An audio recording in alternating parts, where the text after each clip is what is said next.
Hey, what's up guys? Welcome back to our channel. I am back with a new video. अनि आजको भिडियोमा पनि हामी के सिक्छौं त्यो पनि हेरिसक्नु भएको छ हैन। यस्तो खाले टेक्स्ट एनिमेसन सिक्छौं हैन। ढिला नगरेर सुरु गरिहाल्छौं। सो यसोभन्दा तपाईले चाहिँ म के भन्दिन्छु भने यो फन्ट चाहिँ यो रोबोटो बोल्ड इटालिक हो। यो फन्ट चाहिँ तपाई यतै पाउनुहुन्छ कि अलाइट मोसनमा कसरी पाउने भनेपछि यहाँ जानु होला अनि यहाँ माथि सर्च भन्ने अप्सन छ नि यसमा गएर रोबोटो बोल्ड इटालिक सर्च गर्नु होला तपाईले यो फन्ट पाउनुहुन्छ हैन। यतिपछि यो फन्ट सिलेक्ट गर्नु होला अनि यसको साइज हेर्नु होला यत्रो छ अनि यसको कलरलाई व्हाइट गरिदिनु होला। यसरी पहिला लिरिक्स लेख्नु होला हैन। सबै लिरिक्स लेख्नु होला। मैले लेखिसकेको छु। अब हामी यसमा चाहिँ एनिमेसनहरु दिन सुरु गर्छौं। सबैभन्दा पहिला चाहिँ अगाडिको एउटा उसमा आउनु होला लेयरमा अनि एड इफेक्टमा गएर यहाँ टेक्स्ट ट्रान्सफर्म भन्ने इफेक्ट छ नि यसलाई एड गर्नु होला गाइस हैन। टेक्स्ट ट्रान्सफर्म अनि यसको चाहिँ के गर्नु होला लास्टमा आउनु होला स्टार्टमा आउनु होला। स्टार्टमा आएर चाहिँ हैन लास्टमा आउनु होला। लास्टमा आइसि दुईटा की फ्रेम दिनु होला। एउटा की फ्रेम यहाँ अनि एउटा चाहिँ अलि लास्टमा हुन्छ। दुईटा की फ्रेम दिनु होला हैन। अनि दुईटा की फ्रेम दिनु अनि लास्टको की फ्रेमलाई चाहिँ 100 गरिदिनु होला। फुल गरिदिनु होला हैन। फुल गरिदिनु होला अनि अगाडिको चाहिँ 0 भइहाल्यो। पछाडिको चाहिँ 100 हैन। दुईटा की फ्रेमको डिफरेन्स यति नै राख्दिनु होला हैन। त्यसपछि इन्डमा आउनु होला हैन। इन्डमा आइसकेपछि पनि फेरि दुईटा की फ्रेम दिनु होला। एउटा की फ्रेम यहाँ दिनु होला हैन। यो चाहिँ 100 नै भइहाल्यो र अगाडि एउटा की फ्रेम दिनु होला अनि यसलाई चाहिँ 0 गरिदिनु होला तपाईले। सरी कहाँ गयो यसलाई चाहिँ 0 गरिदिनु होला अनि यो चाहिँ हेर्नु होला गाइस यो यसको डिफरेन्स कति हो दिनु होला भनेपछि यति दिनु होला है। त्यसपछि चाहिँ यो गर्नु होला स्टार्टमा चाहिँ यसरी दिनु होला लास्टको दुईटा पछाडी यो चाहिँ स्टार्टमा के गर्नु होला यहाँ चाहिँ 0 अनि पछाडी चाहिँ 100 अनि इन्डमा आएर चाहिँ अनि यो चाहिँ 100 अनि अगाडिको चाहिँ 0 हैन। यसरी हेर्न सक्नुहुन्छ यसको एमाउन्टहरु मैले यति राखेको छु। हजुरहरु पनि टक्क लाएर एक कपी गर्नु होला अनि यसको अल्फालाई चाहिँ नि मा कसम अनि तल अल्फा चाहिँ नि अल्फामा आउनु होला। कहाँ गयो सरी है गाइस रिस उठाइरहेको छ के अल्फालाई चाहिँ नि अल्फालाई इन्क्रिज गरेर 1.000 गरिदिनु होला हैन। 1.000 गरिदिनु होला। त्यसपछि अनि यहाँ आउनु होला अनि यसको आर्चर छ नि आर्चरमा आएर सरी माथि कम्पोनेन्ट छ नि कम्पोनेन्टमा आएर यसको लेटर छ नि लेटरलाई चाहिँ ओड गरिदिनु होला। जसले गर्दा हाम्रो यस्तो खाले एउटा टेक्स्ट एनिमेसन बन्छ हैन। अब यो टेक्स्ट एनिमेसनलाई चाहिँ टक्क लगाएर कपी फिट गर्नु होला अनि गएर चाहिँ सबैमा पेस्ट गरिदिनु होला यो एनिमेसनलाई। त्यसपछि हामीले अरु कुराहरु सिक्छौं हैन। 3D मा जानु होला पेस्ट गर्नु यहाँ जानु होला इफेक्टमा जानु होला 3D मा गएर पेस्ट इफेक्ट गरिदिनु होला हैन गाइस। सो गाइस यति गर्नु होला अनि यति गरेपछि पुरा लिरिक्स कम्प्लिट गर्नु होला। लिरिक्स लेखेपछि एउटा प्लस आइकनमा गएर एउटा रेक्टेंगल सिलेक्ट गर्नु होला अनि रेक्टेंगललाई 3D गर्नुमा गएर फिल कम्पोजिसन एरिया गर्नु होला अनि यसलाई चाहिँ लास्ट सम्म यसरी लैजानु होला। सो गाइस अनि लगिसकेपछि यसरी यसलाई सिलेक्ट गर्नु होला अनि यो सबै लिरिक्स लिएर त्यो रेक्टेंगललाई सिलेक्ट गरेर सेकेन्डमा ग्रुप एन्ड मार्क्स गरिदिनु होला। यसरी ग्रुप एन्ड मार्क्स हुन्छ हैन। ग्रुप एन्ड मार्क्स भइसकेपछि तपाईले चाहिँ ग्रुप एन्ड मार्क्समा जानु होला अनि एड इफेक्टमा गएर यहाँ चाहिँ अर्को एउटा इफेक्टलाई एड गर्नु होला भनेपछि अनि फेरि 4 कलर ग्रेडियन्ट भन्ने एउटा इफेक्ट चाहिँ 4 कलर ग्रेडियन्टलाई एड गर्नु होला। 4 कलर यसलाई चाहिँ एड गर्नु होला त्यो सर्च गर्दा भइहाल्छ। अनि एउटा अर्को इफेक्टले पनि एड गर्नुपर्छ त्यसको नाम हो यु शिफ्ट भनेर सर्च गर्नु होला। मेरो त्यतै थियो हैन। अनि यु शिफ्टमा जानु होला अनि यसले चाहिँ ओपन गर्नु होला अनि यु शिफ्टको एमाउन्ट चाहिँ सुरुको चाहिँ यति नै 0 भइहाल्यो अनि लास्टमा दुईटा की फ्रेम दिनु होला। अर्को की फ्रेम लास्टमा दिएर यसलाई चाहिँ इन्क्रिज गरिदिनु होला हैन।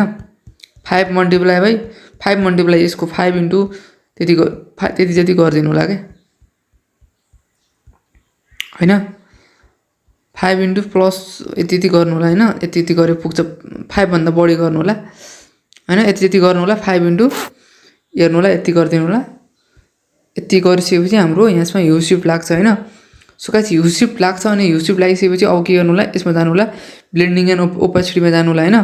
अनि यसको लाइटिङ छ नि लाइटिङमा आएर लिनियर डक भन्ने छ नि यसमा जानु होला हैन। त्यसपछि चाहिँ हाम्रो के हुन्छ भनेपछि यस्तो खाले बन्छ हैन। यस्तो खाले बन्छ गाइस। अब चाहिँ के गर्नु होला भनेपछि यसलाई चाहिँ डुप्लिकेट लेयर गरिदिनु होला। टक्क लगाएर यसलाई चाहिँ डुप्लिकेट लेयर गरिदिनु होला हैन गाइस। डुप्लिकेट लेयर गर्नु होला। डुप्लिकेट लेयर गरेर जुन यो फर्स्ट लेयर छ नि यसमा आउनु होला। यसमा गएर एड इफेक्टमा गएर तपाईले गौसन ब्लरलाई छ नि यसलाई एड गरिदिनु होला। हेर्न सक्नुहुन्छ यसलाई एड गर्नु होला गौसन ब्लरलाई एड गर्नु होला अनि एड गरेर गौसन ब्लरमा जानु होला गौसन ब्लरको एमाउन्टलाई थोरै बढाइदिनु होला 250 जति गरिदिनु होला हैन गौसन ब्लरको हैन यति गर्यो भने हाम्रो चाहिँ यस्तो खाली बन्छ हैन यस्तो खाली बन्छ गाइस अब चाहिँ हाम्रो के गर्नु पर्छ भने फ्र्याक्टल वार्प छ नि फ्र्याक्टल वार्पलाई दिन्छौं हामी फ्र्याक्टल वार्प दिनलाई चाहिँ सबैभन्दा पहिला चाहिँ यसमा जानु होला यसरी लेयरमा जानु होला लेयरमा गएर इफेक्टमा गएर एड इफेक्टमा गएर फ्र्याक्टल वार्प भन्ने इफेक्ट छ नि फ्र्याक्टल वार्प भन्ने इफेक्टलाई एड गर्नु होला यसलाई एड गर्नु होला अनि यसलाई चाहिँ ओपन गर्नु होला हैन फ्र्याक्टल वार्पलाई चाहिँ सो गाइस यसलाई चाहिँ ओपन गर्नु होला अनि ओपन गरेर चाहिँ सबैभन्दा पहिला के गर्नु होला भनेपछि पोजिसनमा दुईटा की फ्रेम दिनु होला सरी पोजिसनमा छ नि फ्र्याक्टल वार्पको पोजिसनमा यसमा चाहिँ दुईटा की फ्रेम दिनु होला एउटा की फ्रेम अगाडि अनि एउटा चाहिँ लास्टमा अनि यसको पोजिसनलाई चाहिँ तपाईले चाहिँ बढाइदिनु होला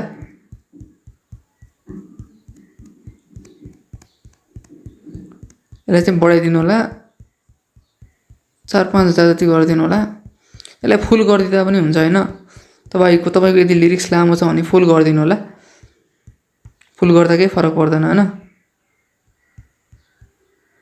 यसलाई फुल गरिदिनु होला अनि त्यसपछि चाहिँ यसको प्यारालेक्स छ नि प्यारालेक्सलाई चलाउनु पर्दैन होला सायद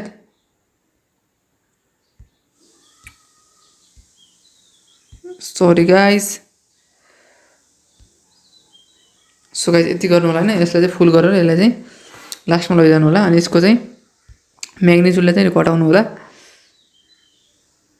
0.50 गरिदिनु होला अनि यसको म्याग्निट्युडलाई यति गरिदिनु होला त्यसपछि यसको डिटेललाई यसलाई थोरै बढाइदिउँ 1.20 जति डिटेल राख्दिउँ यसको लुमिनोसिटी छ नि यसलाई चाहिँ थोरै घटाइदिउँ 0.30 जति राख्दिउँ हैन 0.30 अनि यसको स्क्रिन स्पेसलाई इनेबल गरेर अनि अक्टाभेसलाई चाहिँ थोरै कम गरिदिउँ कस्तो हुन्छ हेरौँ यस्तो हुन्छ हैन यस्तो हुन्छ गाइस अनि यसलाई चाहिँ यो फ्र्याक्टल वार्पलाई छ नि यसमा जानु होला यसमा गएर कपी इफेक्ट भन्ने हुन्छ नि यता कपी इफेक्ट गर्नु होला अनि यो यसको माथिमा गएर यसमा पनि पेस्ट इफेक्ट गरिदिनु होला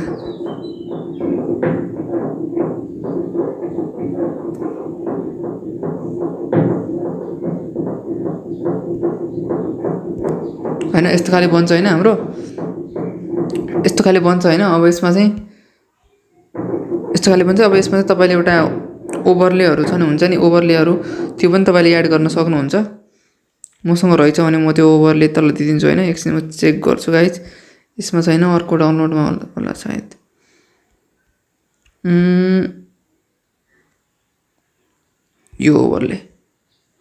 यो ओभरलेलाई एड गर्न सक्नुहुन्छ यसलाई चाहिँ थिएटरमा गएर पहिला फिल कम्पोजिसन एरिया गर्नु होला अनि यसलाई चाहिँ यहाँसम्म यसरी टक्क लगाएर यसलाई पनि कट गर्दिउँ अनि यसमा चाहिँ टक्क लगाएर यसको ब्लेन्डिङ एन्ड ओपेसिटीमा गएर यसलाई चाहिँ लाइटिङको स्क्रिन गर्दियो भने चाहिँ हाम्रो अनि यसलाई चाहिँ टक्क लगाएर यसको माथि राख्दिउँ नि त हैन यो इफेक्ट तपाईले बढी जस्तो लाग्छ भने यसलाई चाहिँ लाइटिङ गर्दिनु होला हैन लाइटिङ गर्दिनु भने अलि कम लाग्छ हैन हैन गाइस यस्तो खाली बन्छ so guys thank you so much for watching हैन यस्तै भिडियोको लागि सब्स्क्राइब गरेर राख्नु होला च्यानललाई चाहिँ हैन see you in the next video हैन thank you so much for watching